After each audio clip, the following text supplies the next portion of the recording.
Everyone, welcome to school Raj theory. तो आज हम देखेंगे क्लास 8 आरबीएसई सीबीएसई के सब्जेक्ट हिंदी का चैप्टर 7 क्या निराश हुआ जाए, तथा इसी के साथ देखेंगे इस चैप्टर के सभी क्वेश्चन एंड आंसर्स। तो फटाफट से स्टार्ट करते हैं वीडियो को। हजारी प्रसाद द्विवेदी द्वारा लिखित क्या निराश हुआ जाए एक श्रेष्ठ निबंध है। इस पाठ के द्वारा लेखक देश में उपजी सामाजिक बुराइयों के साथ साथ अच्छाइयों को भी उजागर करने के लिए कहते हैं। वे कहते हैं, समाचार पत्रों को पढ़कर लगता है सच्चाई और ईमानदारी खत्म हो गई है। आज आदमी गुणी कम और दोषी अधिक दिख रहा है। आज लोगों की सच्चाई से आस्था डिगने लगी है। लेखक कहते हैं कि लोभ, मोह, काम, क्रोध आदि को शक्ति मानकर हार नहीं माननी चाहिए, बल्कि उनका डटकर सामना करना चाहिए। आगे वे कहते हैं कि हमें किसी के हाथ की कठपुतली नहीं बनना चाहिए। कानून और धर्म अलग अलग हैं, परंतु कुछ लोग कानून को धर्म से बड़ा मानते हैं। समाज में कुछ लोग ऐसे हैं जो बुराई को रस लेकर बताते हैं। बुराई में रस लेना बुरी बात है। लेखक के अनुसार सच्चाई आज भी दुनिया में है। इसके कई उदाहरण उन्होंने इस पाठ में दिए हैं। तो चलिए देखते हैं इस पाठ का सार। इस निबंध में लेखक ने प्राचीन मूल्यों एवं सिद्धांतों के प्रति अपनी गहरी आस्था प्रकट की है। आज की विघटनपूर्ण सामाजिक अवस्था को देखकर वह दुखी है, परंतु निराश नहीं है। लेखक के अनुसार अच्छाई एवं बुराई तो मानव जीवन के दो पहलू हैं। वे क्रमशः समयानुसार आते जाते रहते हैं। अतः आज मानवता को कलंकित करने वाला यह अंधकार अवश्य समाप्त होकर फिर आशा का सूर्य उदित होगा। अंधकार अवश्य समाप्त होगा और फिर आशा का सूर्य उदित होगा। ऐसी परिस्थिति में हमें निराश होने की आवश्यकता नहीं है। लेखक वर्तमान सामाजिक वातावरण का यथार्थ चित्रण प्रस्तुत करता है। लेखक देश की वर्तमान दृष्टि से बहुत उदासीन है। सुबह उठते ही समाचार पत्रों में ठगी, चोरी और तस्करी के समाचारों को पढ़कर उसका मन उदास हो जाता है। प्राय ऐसा देखा जाता है कि लोग एक दूसरे के दोषों को खोजने में ही व्यस्त रहते हैं। आज ऐसा वातावरण बन गया है कि सच्चे व्यक्ति का कहीं मूल्य ही नहीं है। जो कुछ भी नहीं करता उसमें हजारों दोष ढूंढे जाते हैं। लेखक के अनुसार आदमी हूँ, गुनाह करता हूँ के आधार पर मनुष्य में गुण और दोष तो होते ही हैं। दुख का विषय यह है कि गुणों का कम परंतु दोषों का बड़ा चढ़ाकर पेश किया जाने लगा है। यही चिंता का विषय है। लेखक भारतीय संस्कृति की गरिमा एवं स्वर्णिम भविष्य की कल्पना को साकार रूप में देखने का विश्वासी है। लेखक का मन यह देखकर दुखी होता है कि आज लोग गांधी, तिलक, विवेकानंद और स्वामी रामतीर्थ के आदर्शों से क्यों विमुख हो रहे हैं। महात्मा गांधी की राम राज्य की कल्पना, जिसका मूल अभिप्राय था दैहिक दैविक भौतिक तापा राम राज काहू नहीं व्यापा, से आज के शासक कोसों दूर हैं। हमारे मनीषियों की महानता उनकी आध्यात्मिक चिंतन की थी, जिससे इस देश को विश्व गुरु कहा जाता था। आज हम लक्ष्य की ओर नहीं बढ़ रहे हैं। अतिशय ही यह देश विभिन्न जातियों एवं परिवारों का संगम रहा है। संपूर्ण दुनिया में विश्व बंधुत्व का आदर्श स्थापित करने वाला देश आज सांप्रदायिकता एवं वैमनस्य से जूझ रहा है। ईमानदारी एवं परिश्रमी संघर्ष में जीवन जी रहे हैं, जबकि फरेबी और असामाजिक तत्व सुख में जी रहे हैं। परिस्थिति कुछ ऐसी हो गई है कि जीवन के सच्चे आदर्शों के बारे में लोगों की आस्था ही हिलने लगी है। परंतु आज भी लेखक का मन निराश नहीं है। उसकी मान्यता है कि हमारे राष्ट्र के अतीत के आदर्श की जड़ें इतनी गहरी हैं कि अब संस्कृति का यह झोंका उसका कुछ भी नहीं बिगाड़ सकता। अतः ऊपर से चाहे कितना भी कोलाहल क्यों न हो, अंदर से भारत अब भी महान है। लेखक के अनुसार आज सर्वत्र जो ऊहापोह की स्थिति है, जिसके जिम्मेदार हम स्वयं हैं। मनुष्य एक सामाजिक प्राणी है। वह काल एवं परिस्थितियों के अनुसार नियम कायदे बनाता रहता है। समय परिवर्तन के साथ वह उसमें संशोधन भी किया करता है। इस परिवर्तन में यदि वह रंच मात्र भी भूल कर देता है तो हमें सदियों उसका दुष्परिणाम भुगतना पड़ता है। आज की सबसे बड़ी त्रासदी यह है कि जो साधारण नियम कानून सबके लिए बनाए जाते हैं, सुविधापूर्ण वर्ग उसे अपने अनुसार मोड़ लेता है। सामाजिक कायदे कानून पुराने संस्कारों से टकराते हैं और उनके दोषों का निराकरण होता रहता है। अतः परिस्थिति विशेष को देखकर हताश हो जाना ठीक नहीं है। लेखक ने अपने जीवन की 2 घटनाओं का उल्लेख किया है। वह बताता है कि सब कुछ होते हुए भी आज भी समाज में अच्छे लोगों और अच्छाई की कमी नहीं है। एक बार लेखक यात्रा के समय 10 रुपए किराए की जगह एक 100 रुपए का नोट दे देता है। वह जाकर गाड़ी में बैठ गया, परंतु कुछ देर ही बाद टिकट बाबू उसे खोजते हुए सेकंड क्लास के डिब्बे में आया और माफी मांगते हुए उन्हें 90 रुपए लौटा देता है।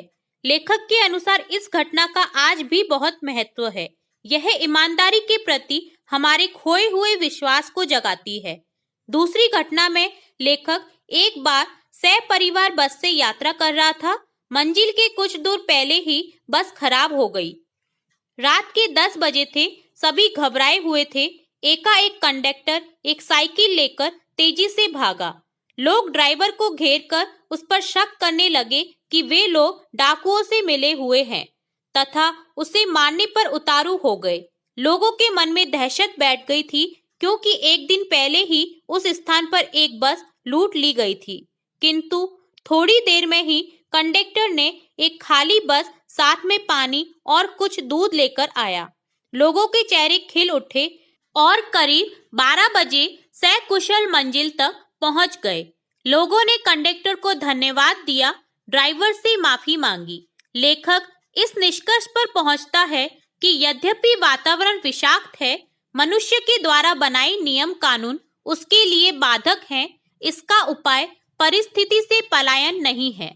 हमें हमेशा आशान्वित होना चाहिए। सत्य का कभी पराभव नहीं होता। भारत अवश्य अपनी महानता को प्राप्त करेगा, अतः अभी निराश होने की आवश्यकता नहीं है। अब हम करेंगे इस चैप्टर के सभी कठिन शब्दार्थ। सबसे पहले है धर्म भीरु, जिसका अर्थ होता है जिसे धर्म छूटने का भय हो, अधर्म से डरने वाला। नेक्स्ट है पर्दाफाश, जिसका अर्थ होता है भेद खोलना, दोष प्रकट करना।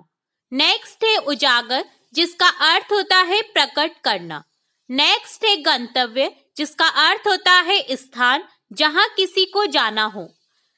नेक्स्ट है ढांढस, जिसका अर्थ होता है दिलासा या धीरज। इनके अलावा अन्य कठिन शब्दार्थ देखते हैं। ठगी, जिसका अर्थ होता है चालबाजी, तस्करी, चोरी से सीमा पार माल ले जाने की क्रिया। भ्रष्टाचार, जिसका अर्थ होता है अनैतिक आचरण, आरोप प्रत्यारोप, एक दूसरे को गलत ठहराना। संदेह अर्थात शक, दृष्टि अर्थात नजर। दोष, जिसका अर्थ होता है बुराई। नेक्स्ट है गुणी, जिसका अर्थ होता है अच्छाई। संस्कृति अर्थात परंपरा। अतीत अर्थात बीता हुआ समय। गह्वर, जिसका अर्थ होता है गड्ढा। महासमुद्र अर्थात महासागर। मनुष्यों, जिसका अर्थ होता है ऋषि। नेक्स्ट है जीविका, जिसका अर्थ होता है रोजगार। निरीह अर्थात कमजोर। श्रमजीवी अर्थात मेहनत करने वाला। फरेब यानी धोखा। पर्याय, जिसका अर्थ होता है समानार्थी। भीरू अर्थात डरपोक। बेबस अर्थात लाचार। अगला शब्द है भौतिक, जिसका अर्थ होता है सांसारिक। संग्रह अर्थात इकट्ठा करना। चरम, जिसका अर्थ होता है अंत। परम अर्थात प्यारा। अगला शब्द है लोभ मोह अर्थात लालच। काम क्रोध, जिसका अर्थ होता है गुस्सा। स्वाभाविक अर्थात स्वतः। विद्यमान अर्थात उपस्थित। प्रधान अर्थात मुख्य। आचरण अर्थात व्यवहार।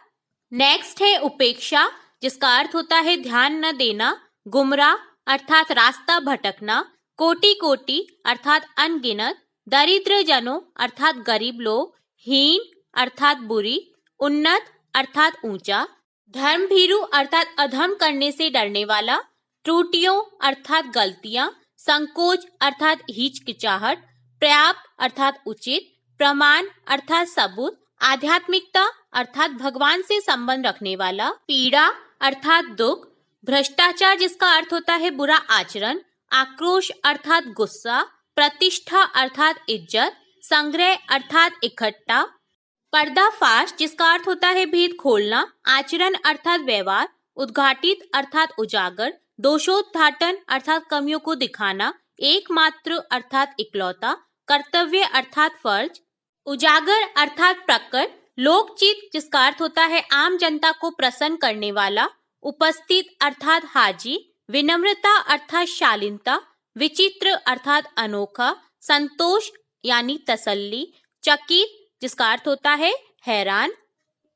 अगला शब्द है लुप्त जिसका अर्थ होता है गायब, अवांछित अर्थात जिसकी इच्छा न की गई हो, घटना अर्थात हादसा, वंचना अर्थात धोखा, गंतव्य यानी वह स्थान जहां किसी को पहुंचना हो, निर्जन यानी सुनसान, ठिकाना अर्थात जगह। अगला शब्द है उड़ने अर्थात डर जाना, कातर अर्थात परेशान, हवाइयां उड़ने यह एक मुहावरा है जिसका अर्थ होता है डर जाना, कातर मुद्रा जिसका अर्थ होता है डरी हुई दशा, व्याकुल अर्थात परेशान, दुर्घटना अर्थात हादसा, गिड़गिड़ाना अर्थात विनती करना।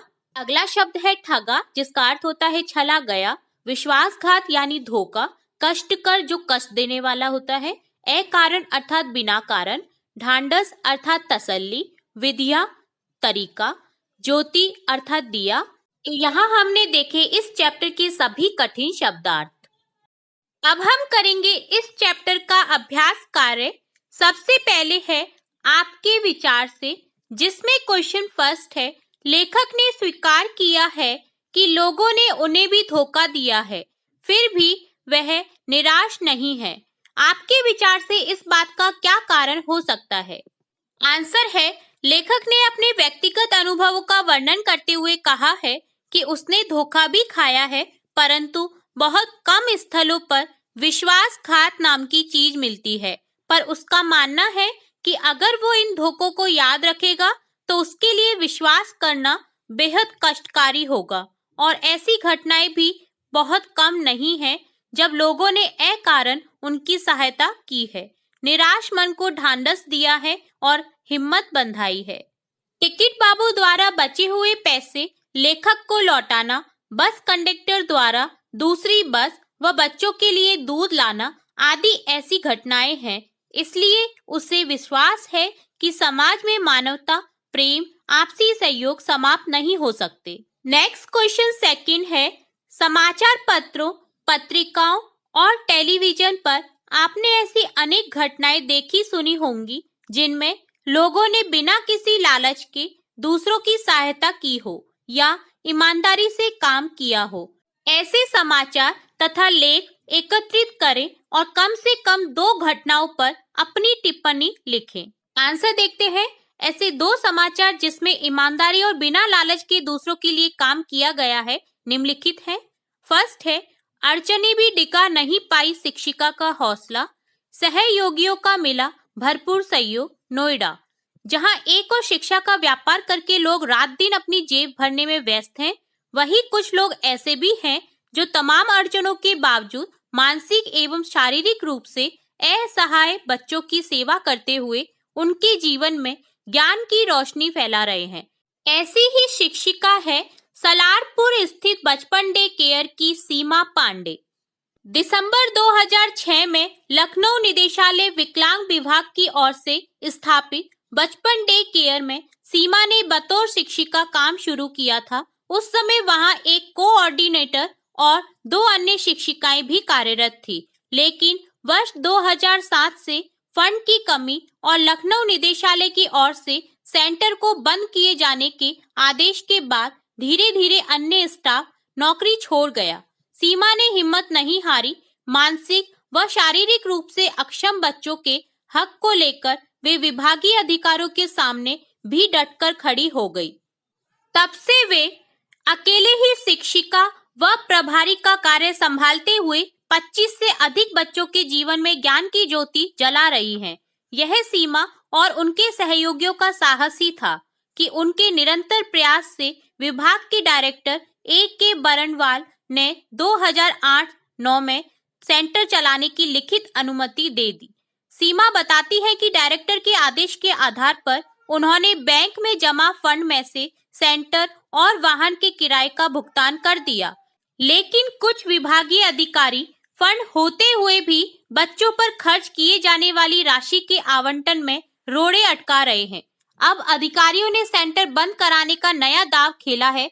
पिछले 7 महीने से पूरे स्टाफ की तनख्वाह यह कहकर रोकी गई है कि जो पैसा सेंटर और वाहन के किराए में खर्च हुआ है उसके बदले में तनख्वाह काटी जा रही है।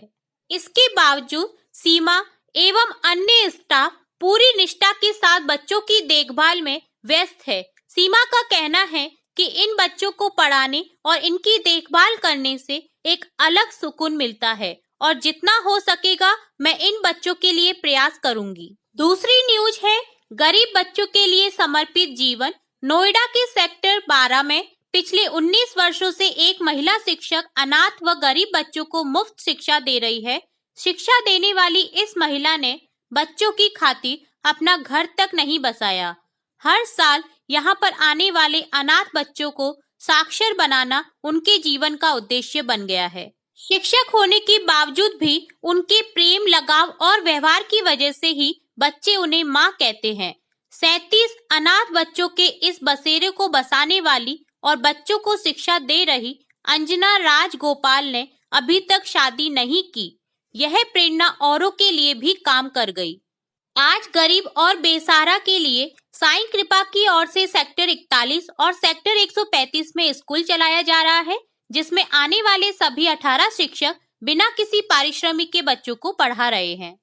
इन समाचार को पढ़कर हमारे मन में उन बच्चों की शिक्षा के प्रति जागरूकता उत्पन्न होती है जो किसी कारण से स्कूल नहीं जा पा रहे हैं। हमें उनकी शिक्षा हेतु सार्थक कदम, विद्यादान महादान वाली कहावत चरितार्थ करना चाहिए। इस समाचार पत्र को पढ़कर अंजना राजगोपाल का त्याग एवं समर्पण के प्रति मन श्रद्धान्वित हो जाता है। हमें भी इस तरह के कार्य करने के लिए आगे आना चाहिए। नेक्स्ट क्वेश्चन 3rd है, लेखक ने अपने जीवन की 2 घटनाओं में रेलवे टिकट बाबू और बस कंडक्टर की अच्छाई और ईमानदारी की बात बताई है। आप भी अपने या अपने किसी परिचित के साथ हुई किसी घटना के बारे में बताइए जिसमें किसी ने बिना किसी स्वार्थ के भलाई, ईमानदारी और अच्छाई के कार्य किए हों। आंसर देखते हैं। आंसर है, आज समाचार पत्रों में नकारात्मक घटनाओं, हिंसा, लूट, मारपीट आदि की घटनाओं को प्रमुखता से बढ़ा चढ़ाकर प्रस्तुत किया जाता है। इन समाचार पत्रों में किसी की निस्वार्थ भावना, भलाई करने की घटनाएं कभी कभी ही छपती हैं। ऐसा नहीं है कि समाज में ऐसी घटनाएं घटती ही नहीं है। ऐसी घटनाएं होती तो हैं, पर वे यदा कदा ही प्रकाश में आ पाती हैं। ऐसी ही एक घटना का वर्णन मैं कर रहा हूँ जो सत्य है तथा मेरे आसपास से ही जुड़ी है। प्रतिभा कब, कहाँ, किस रूप में पैदा हो जाती है, इसका अनुमान लगाना कठिन है। मेरे पिताजी के एक मित्र हैं जो खेती करके अपना गुजारा मुश्किल से कर पाते हैं। उनका बड़ा बेटा शुरू से ही पढ़ाई में बड़ा होनहार है। 10वीं में उसने 90% से अधिक अंक प्राप्त किए। 11वीं में विज्ञान विषय से अपनी पढ़ाई शुरू कर दी। विज्ञान की पढ़ाई खेती के सहारे पूरी करा पाना संभव न था। फिर भी जैसे तैसे तथा छात्रवृत्तियों के सहारे उसने 12वीं की परीक्षा 92% अंकों से उत्तीर्ण की। IIT की परीक्षा के लिए उसने फॉर्म भर दिया था। उसका चयन भी हो गया, पर उसके पिताजी IIT की फीस देने में सर्वथा असमर्थ थे। बच्चे के भविष्य का सवाल था। मेरे पिताजी ने अपने एक NRI मित्र से फोन पर इस बारे में बात की। सारी बातें जानकर उन्होंने IIT का सारा खर्च उठाने की जिम्मेदारी लेते हुए 1 लाख रुपए पिताजी के पास भेज दिए, जिसे लेकर पिताजी उसका प्रवेश दिलाने चले गए। संयोग की बात है कि उसका 4.5 साल का पाठ्यक्रम पूरा होने से पहले ही अमेरिका की एक कंपनी ने अच्छा वेतन देते हुए उसका चयन कर लिया। आज वह सॉफ्टवेयर इंजीनियर है, किंतु अपने घर वालों के साथ पिताजी और उनके मित्र के इस भलाई के कार्य हेतु कृतज्ञता पूर्वक याद करता है। नेक्स्ट पार्ट है पर्दाफाश, जिसमें क्वेश्चन फर्स्ट है, दोषों का पर्दाफाश करना कब बुरा रूप ले सकता है। आंसर देखते हैं। दोषों का पर्दाफाश करना तब बुरा रूप ले सकता है जब हम किसी के आचरण के गलत पक्ष को उद्घाटित करके उसमें रस लेते हैं, या जब हमारे ऐसा करने से वे लोग उग्र रूप धारण कर किसी को हानि पहुंचाएं। नेक्स्ट क्वेश्चन सेकंड है, आजकल के बहुत से समाचार पत्र या समाचार चैनल दोषों का पर्दाफाश कर रहे हैं। इस प्रकार समाचारों और कार्यक्रमों की सार्थकता पर तर्क सहित विचार कीजिए। आंसर देखते हैं। इस प्रकार के पर्दाफाश से समाज में व्याप्त बुराइयों से अपने आसपास के वातावरण तथा लोगों से अवगत हो जाते हैं और इसके कारण समाज में जागरूकता भी आती है। साथ ही समाज समय रहते ही सचेत और सावधान हो जाता है। नेक्स्ट पार्ट है, कारण बताइए। निम्नलिखित के संभावित परिणाम क्या क्या हो सकते हैं, आपस में चर्चा कीजिए। जैसे ईमानदारी को मूर्खता का पर्याय समझा जाने लगा है, परिणाम भ्रष्टाचार बढ़ेगा।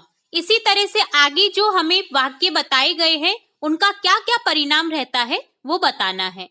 तो फर्स्ट है, सच्चाई केवल भीरू और बेबस लोगों के हिस्से पड़ी है, तो इसका क्या परिणाम होगा। इसी तरह से सेकंड है, झूठ और फरेब का रोजगार करने वाले फल फूल रहे हैं, तो इसका क्या परिणाम होगा। एंड थर्ड है, हर आदमी दोषी अधिक दिख रहा है, गुणी कम, तो इसका क्या परिणाम होगा। तो आंसर देखते हैं। सच्चाई केवल भीरू और बेबस लोगों के हिस्से पड़ी है, तो इसका परिणाम यह रहेगा कि तानाशाही बढ़ेगी। नेक्स्ट है, झूठ और फरेब का रोजगार करने वाले फल फूल रहे हैं, तो इसका परिणाम यह होगा कि भ्रष्टाचार बढ़ेगा। थर्ड है, हर आदमी दोषी अधिक दिख रहा है, गुणी कम, तो इसका परिणाम यह होगा कि अविश्वास बढ़ेगा। नेक्स्ट पार्ट है, दो लेखक और बस यात्रा। आपने इस लेख में एक बस की यात्रा के बारे में पढ़ा। इससे पहले भी आप एक बस यात्रा के बारे में पढ़ चुके हैं। यदि दोनों बस यात्राओं के लेखक आपस में मिलते तो एक दूसरे को कौन कौन सी बातें बताते, अपनी कल्पना से उनकी बातचीत लिखिए। तो आंसर देखते हैं। दो लेखक और बस यात्रा। इससे पहले पाठ में लेखक हरिशंकर परसाई द्वारा अपनी बस यात्रा का वर्णन किया गया है, जिसमें बस खराब होने के कारण वे समय पर गंतव्य तक पहुंचने की आशा छोड़ देते हैं। इस पाठ में लेखक यात्रा करते हुए कुछ नया एवं अलग अनुभव करता है। ये दोनों लेखक जब मिलते तो कुछ इस तरह बातचीत करते। हरि, नमस्कार भाई हजारी, कहो कैसे हो।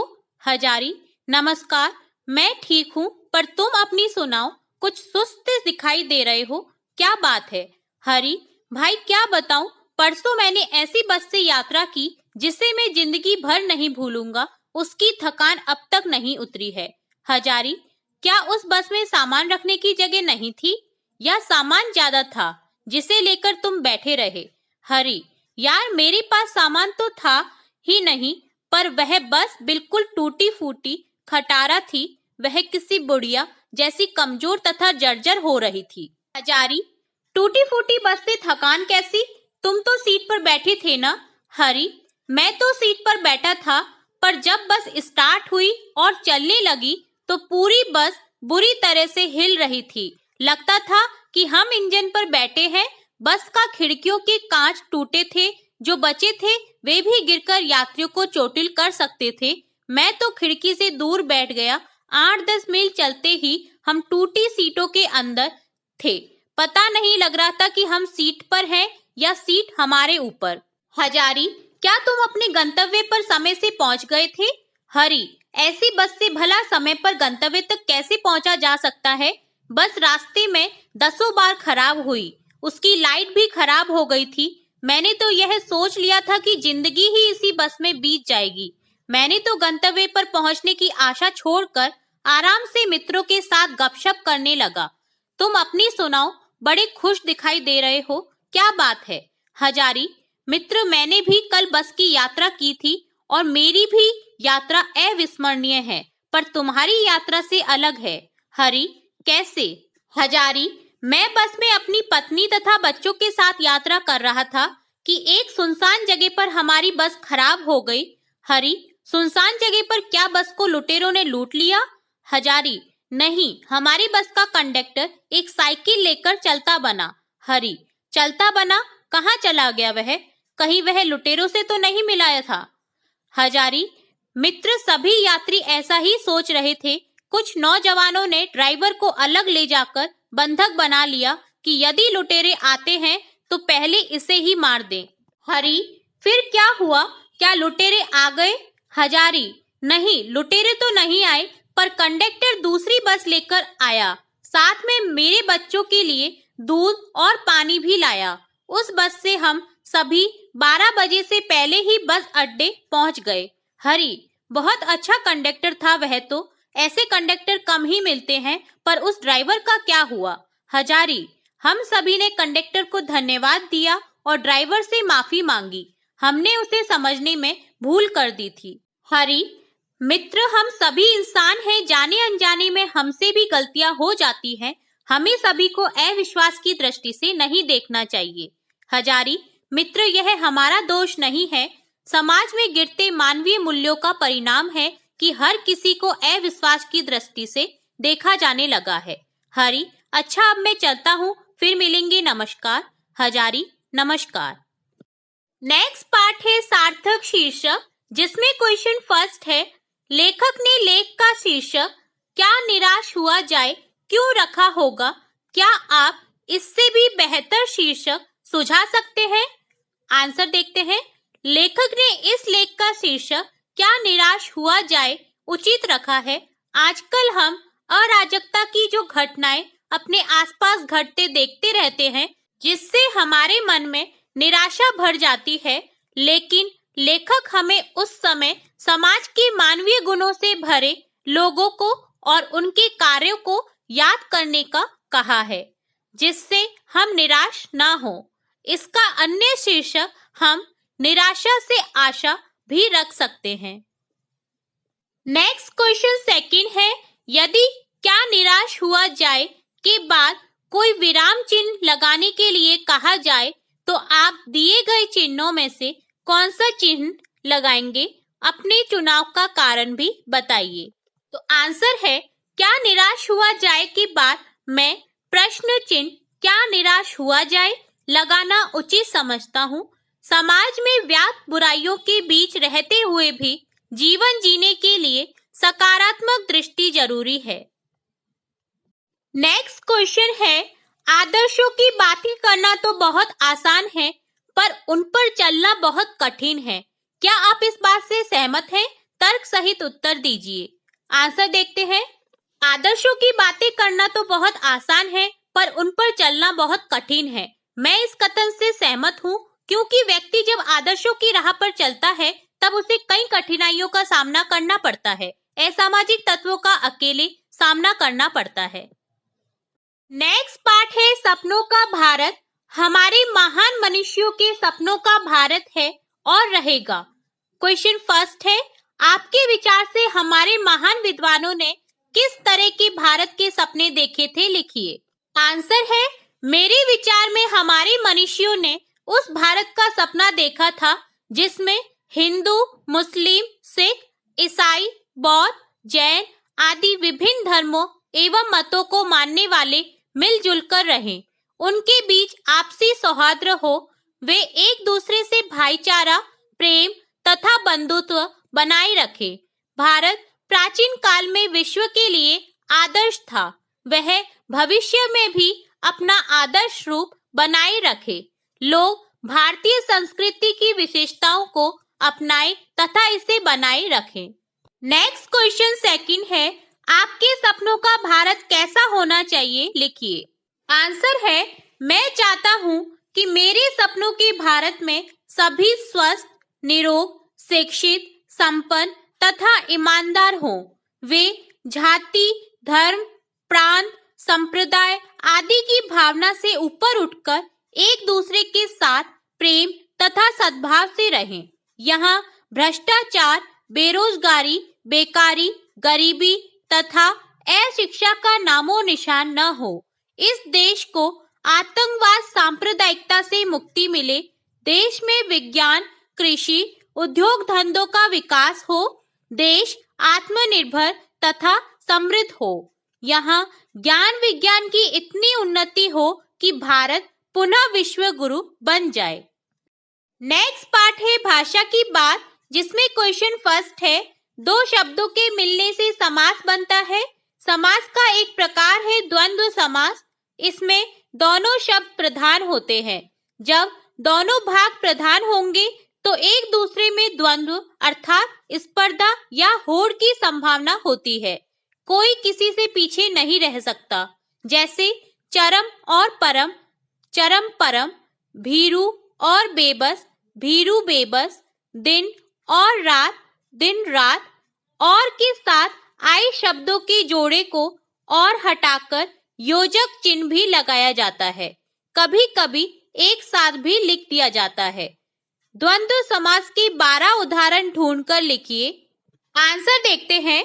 सुख और दुख, सुख दुख, भूख और प्यास, भूख प्यास, हंसना और रोना, हंसना रोना, आते और जाते, आते जाते, राजा और रानी, राजा रानी, चाचा और चाची, चाचा चाची, सच्चा और झूठा, सच्चा झूठा, पाना और खोना, पाना खोना, पाप और पुण्य, पाप पुण्य, स्त्री और पुरुष, स्त्री पुरुष, राम और सीता, राम सीता, आना और जाना, आना जाना।